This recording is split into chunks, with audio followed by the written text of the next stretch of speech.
और तस्वीर सामने आई, एक के बाद एक सैकड़ों तस्वीरें अब तक सामने आ चुकी हैं जो बता रही हैं रूसी दमन किस तरह से यूक्रेन में जारी है।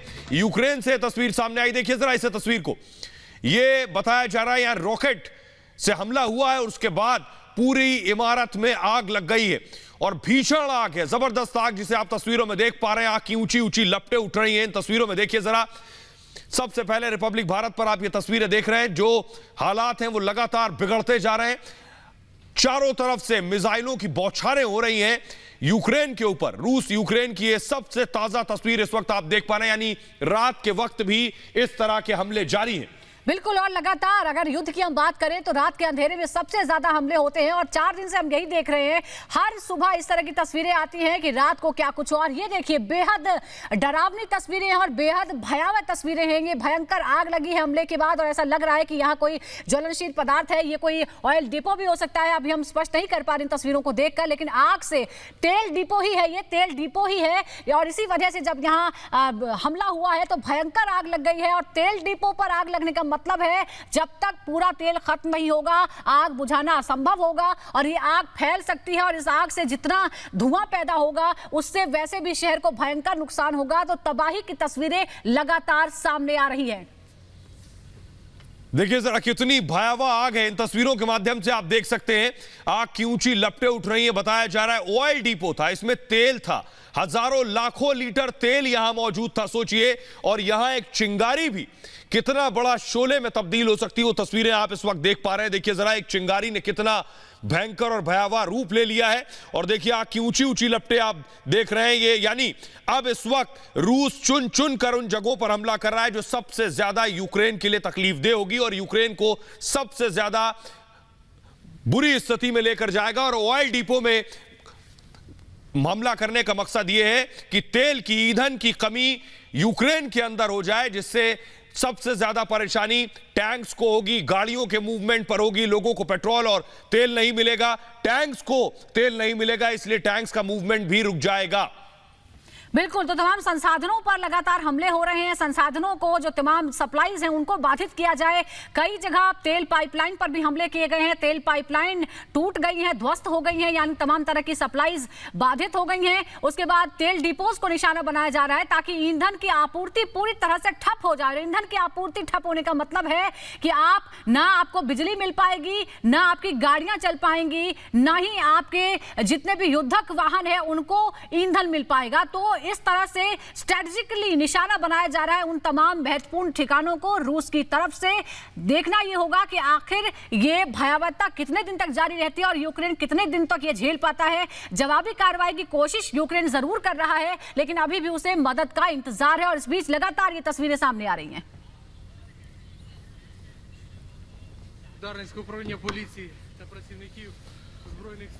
और सुबह से ही यूक्रेन के तेल डिपोज को टारगेट किया जा रहा है, जरा ये रिपोर्ट देखिए।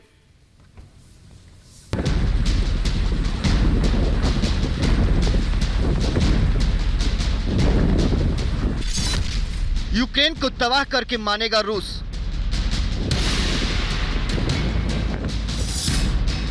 मिसाइल हमलों से तेल डिपो स्वाहा। रूस यूक्रेन की लड़ाई तेल पर आई। धू धू कर जलते तेल टैंक, आसमान छूती लपटें और धुएं का गुब्बार। ये तस्वीरें युद्ध का दंश झेल रहे यूक्रेन से आई है। यूक्रेन को पूरी तरह से नेस्तनाबूद करने को आमादा रूस अब उसे आर्थिक तौर पर अपाहिज करने के लिए हमले बढ़ा रहा है। रूस ने अब यूक्रेन के तेल डिपो पर एयर स्ट्राइक कर नई चुनौती खड़ी कर दी है। भले ही रूस ये दावा कर रहा हो कि यूक्रेन पर उसके हमले का मकसद केवल सैन्य ठिकानों को तबाह करना है, लेकिन धधकती ज्वालाएं रूस के दावों को धत्ता बता रही हैं। रूस ने यूक्रेन के खार्किव में एक गैस पाइपलाइन को उड़ा दिया। वहीं कीव और वासिल्कीव में रूसी बैलिस्टिक मिसाइलों ने एक तेल डिपो को भी टारगेट किया गया है। रूस यूक्रेन के तेल भंडारों पर हमला क्यों कर रहा है, ये भी जान लीजिए। दरअसल यूक्रेन की अर्थव्यवस्था तेल निर्यात पर निर्भर है, लिहाजा यूक्रेन को आर्थिक तौर पर नुकसान पहुंचाने के लिए इस तरह के हमलों को अंजाम दिया जा रहा है। तेल डिपो पर हमले का असर यूक्रेन के लोगों के जनजीवन पर भी पड़ेगा। लॉजिस्टिक और यातायात तेल की कमी के कारण बाधित होगा। इसके अलावा युद्ध का सामना कर रही रूसी सेना भी तेल संकट की वजह से कमजोर पड़ेगी। रूस यूक्रेन के बीच छिड़ी जंग रोज नए रूप लेती जा रही है। रूस ने कल तक घरों और बाजारों को निशाना बनाया, लेकिन अब ये लड़ाई तेल भंडारों को तबाह करने पर आ गई है। इस विनाश लीला का अंजाम जो भी हो, लेकिन इसकी कीमत यूक्रेन की जनता चुका रही है।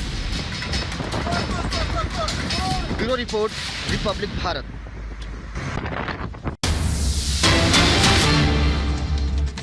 और लगातार तस्वीरें सामने आ रही है। यूक्रेन पर रूस के ताबड़तोड़ हमले जारी हैं। खार्किव में, कीव समेत कई शहरों में इस तरह के हमले हुए हैं। तेल डिपो, हथियार डिपो पर हमला किया गया है। लगातार जो महत्वपूर्ण ठिकाने हैं उन्हें निशाना बनाया जा रहा है। सप्लाई बाधित करने की कोशिश की जा रही है। ईंधन के जो स्टोरेज है उनको टारगेट किया जा रहा है। खार्किव और कीव से लगातार इस तरह की तस्वीरें सामने आ रही हैं। एक एक करके तमाम महत्वपूर्ण प्रतिष्ठानों को निशाना बनाया जा रहा है और ये भयावह तस्वीरें लगातार सामने आ रही हैं जो फिलहाल युद्धग्रस्त यूक्रेन के हालात बताती हैं। ये तस्वीरें जो हम आपको दिखा रहे हैं, ये खार्किव की तस्वीर आप देख रहे हैं जिस वक्त मिसाइल अटैक हुआ था और इसी तरह से लगातार हवाई हमले जारी हैं। दोनों तरफ से इस तरह की जवाबी कार्रवाई हो रही है। रूस लगातार यूक्रेन पर इस तरह के अटैक कर रहा है, खासतौर पर उन शहरों को जो यूक्रेन के मजबूत शहर हैं, वो शहर जो आर्थिक रूप से मजबूत हैं, वो रिहायशी इलाके जहां हजारों की संख्या में लोग रहते हैं, उन्हें टारगेट कर रहा है। और अलग अलग तस्वीरें हम लगातार दिखा रहे हैं और आप 4 तस्वीरों के माध्यम से समझिए क्या है हालात। बमबारी के आगे पूरी तरह से बेबस नजर आ रहा है यूक्रेन और यूक्रेन के नागरिक। आम लोगों का दर्द जरा समझिए, उन महिलाओं, बच्चों, बुजुर्गों का दर्द समझिए जो हर पल मौत के साए में जी रहे हैं। दूसरी तरफ जान बचाकर भाग रहे हैं लोग बेतहाशा, जहां भी जगह मिली। जो बॉर्डर वाले इलाके हैं वहां हजारों की तादाद में भीड़ जुटी हुई है कि किसी तरह वो दूसरे देश चले जाएं और अपने आप को, अपने घर वालों को, अपने परिवार को बचा लें। कदम कदम पर मौत का साया है। देखिए बीच सड़क पर किस तरह से मिसाइल गिरी है, वहां से गाड़ी भी गुजर रही थी लेकिन निशाना चूका।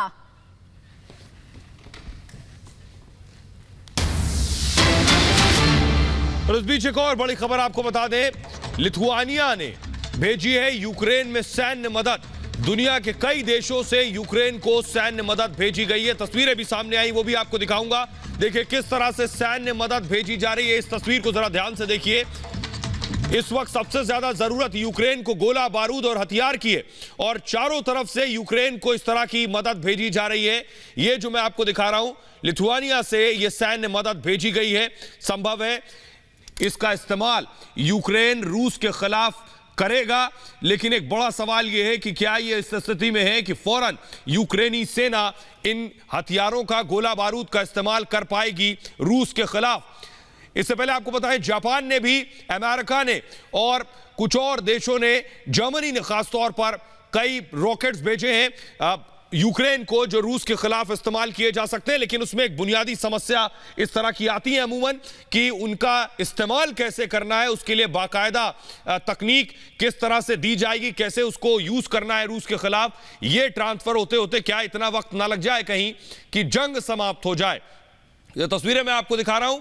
ये देखिए जो हथियार, गोला बारूद दिया गया है, वो सामान की तस्वीर इस वक्त आप देख रहे हैं। इमेजेस हैं ये जो लिथुआनिया ने यूक्रेन को भेजी है, जो संभव है यूक्रेन पहुंच चुकी है उन रास्तों से जहां रूसी सेना मौजूद नहीं है।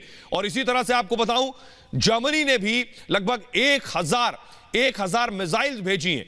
कुछ ऐसे रॉकेट्स भेजे हैं जो एंटी टैंक है, यानी टैंक रोधी है। रूसी टैंक जो घुस रहे हैं यूक्रेन के अंदर, उन्हें तबाह करने की ताकत रखते हैं, वो रॉकेट्स भी भेजे हैं जिसकी सबसे ज्यादा जरूरत है। क्योंकि आप देख रहे हैं कि यूक्रेन की सड़कों पर रूसी टैंक किस तरह से बेखौफ होकर घूम रहे हैं, निशाना बना रहे हैं, यूक्रेन की आर्मी से लड़ रहे हैं। इसलिए इस वक्त सबसे ज्यादा जरूरत है हथियार की, कि देश हथियार भेजे। बार बार यूक्रेन के राष्ट्रपति ये कह रहे हैं कि उनकी मदद करें, वो देश उनकी मदद करें जो हाथ छुड़ाकर भाग गए। इसलिए अब देश आगे आए हैं, न सिर्फ जुबानी प्रतिबंध लगा रहे हैं बल्कि कोशिश कर रहे हैं कि वो हथियार भी मुहैया कराएं। वो हथियारों की तस्वीर इस वक्त आप अपनी टेलीविजन पर देख रहे हैं, जो पहली खेप पहुंच गई है यूक्रेन में। हथियारों की पहली खेप है, वो पहुंची है लिथुआनिया से। इस बीच एक और बड़ी खबर आपको बता दें कि रूस की तरफ से हमले जारी हैं और रूसी हमले में 6 लोगों की मौत हो गई है। 6 यूक्रेनी नागरिक बताए जा रहे हैं जिनकी मौत हुई है। यानी किस तरह से रूस उन बेगुनाह मासूम लोगों को निशाना बना रहा है जो यूक्रेन में है, जिनकी कोई गलती नहीं है, जिन्होंने कुछ नहीं किया, कुछ नहीं बिगाड़ा रूस का, उन्हें भी रूस टारगेट कर रहा है। 6 लोगों की मौत हुई और यह दावा सूमी प्रांत के गवर्नर ने किया है कि 6 यूक्रेन के नागरिक मारे गए हैं इस रूसी हमले में। लगातार रूस के जो मिसाइल अटैक हो रहे हैं, शहरों में बिल्डिंगों को नस्तो नाबूद कर रहे हैं, लोग जिन आशियानों में रहते हैं उन्हें टारगेट कर रहे हैं। और अमूमन इस तरह के जो निशाने होते हैं रूस की तरफ से या किसी भी दुश्मन मुल्क की तरफ से, उसका मकसद ये होता है क्या इन रिहायशी इमारतों में, क्या इन बिल्डिंग्स में सैनिक तो नहीं छुपे हैं, कहीं यूक्रेनी सोल्जर्स तो इन इमारतों में नहीं अपना ठिकाना बनाए हुए। जैसे ही रूस की आर्मी घुसे और उसके बाद इन इमारतों से हमले होने लगे, इस वजह से भी कई बार निशाना बनाया जाता है। एक और वजह है कि किसी तरह रूस यूक्रेन की सेना को पस्त किया जाए, उनके आम लोगों को टारगेट किया जाए।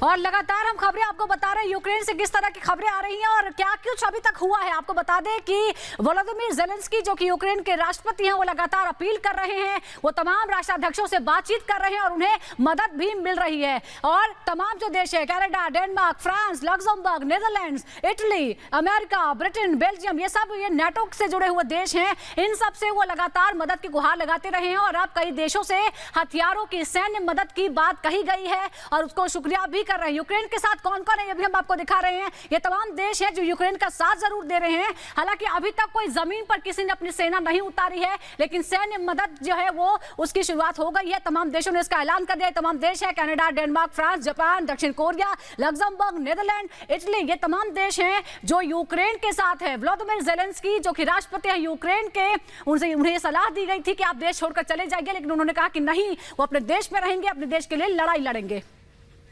और अभी तक मदद किसने क्या दी है ये भी हम आपको बताते हैं। यूक्रेन के साथ कौन कौन है ये बताया, किस किस तरह की मदद मिली है ये भी आपको बताते हैं। कई जगहों से सैन्य मदद का भरोसा दिया गया है। कई टैंक्स उनके पास उनको देने के लिए बात कही गई है। आप देखिए, आर्थिक मदद, सबसे पहले आर्थिक मदद की जरूरत थी। अमेरिका ने आर्थिक मदद का ऐलान पहले ही कर दिया था और वो क्या रकम है ये भी हम आपको बताते हैं। $200 मिलियन की मदद का पहले ऐलान किया गया था। आर्थिक मदद और सैन्य मदद जो है अमेरिका की तरफ से सबसे पहले किया गया। हालांकि अमेरिका के भरोसे ही लड़ाई छिड़ी थी। जर्मनी की बात करें तो रॉकेट लॉन्चर, एंटी टैंक हथियार देने का वादा किया गया है। उम्मीद करते हैं कि जल्द से जल्द ये मदद यूक्रेन के पास पहुंच जाएगी, क्योंकि उसे तुरंत इस मदद की जरूरत है। इसके अलावा 500 स्टिंगर मिसाइल्स देने का भी वादा किया गया है। ये स्टिंगर मिसाइल्स बहुत निर्णायक साबित हो सकती है, यूक्रेन के लिए बड़ी मदद साबित होगी अगर उसे रूस के खिलाफ लड़ाई लड़नी है। इसके अलावा हथियार और जरूरी सामान फ्रांस भी देगा। फ्रांस के राष्ट्रपति इमैनुअल मैक्रों भी खुलेआम यूक्रेन का समर्थन कर चुके हैं और उन्होंने भी भरोसा दिलाया है कि मदद दी जाएगी। 200 एंटी एयरक्राफ्ट नीदरलैंड देगा यूक्रेन को। यूक्रेन को बड़ी मदद मिलेगी। 200 एंटी एयरक्राफ्ट जो है वो नीदरलैंड की तरफ से दी जाएंगी। नीदरलैंड ने भी मदद की बात कह दी है। इसके अलावा ऑस्ट्रेलिया ने भी हथियार देने का वादा किया है, हथियारों की मदद करेगा।